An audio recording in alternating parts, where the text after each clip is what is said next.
হিফজখানার ছাত্রদেরকে অমানসিক শারীরিক শাস্তি দিয়ে হাফিজ বানানোর ব্যাপারে ইসলামী বিধান কি? এ বিষয়ে আমাদের একটা ভিডিও আছে যে শিশুদেরকে যদি শারীরিকভাবে আপনার প্রহার করা হয় সেটা শরীয়তের অনেকগুলো শর্ত আছে, সেই শর্তের গণ্ডির মধ্যে থাকতে হবে। এই গণ্ডি যদি সীমানা যদি পার হয় তাহলে সেটা নাজায়েজ হবে।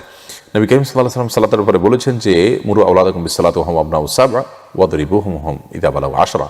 তোমাদের সন্তানদের যখন বয়স 7 হয় তখন সালাতে নির্দেশ করো, 10 যখন বয়স হয় তখন তাদেরকে সালাত না পড়ার কারণে শাসন করো।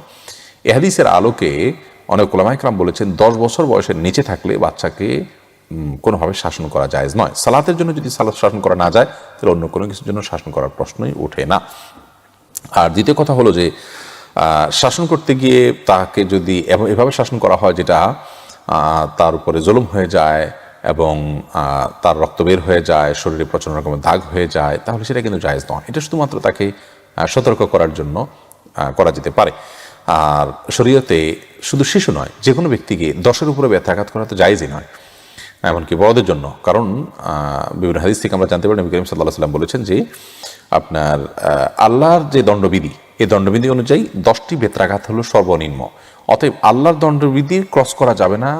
যদি কোরআনে তো পড়াশোনা না করার কারণে প্রহার করার কথা বলা হয়নি, হাদিসও বলা হয়নি, ইসলামের কোনো নির্দেশনা নেই, এটা জাস্ট আমাদের দৈনন্দিন জীবনের প্রয়োজনীয় শাসনের অংশ। তো আল্লাহর শাসনের চাইতে বান্দার শাসন কখনো বেশি হতে পারে না। সবগুলো জিনিসকে সামনে রাখে আমরা দেখি আজকাল হিফজখানাগুলোতে বাচ্চাদের প্রতি যে টর্চার হয়ে থাকে, সেই টর্চার অনেকাংশে শরিয়ার সীমানাকে লঙ্ঘন করে।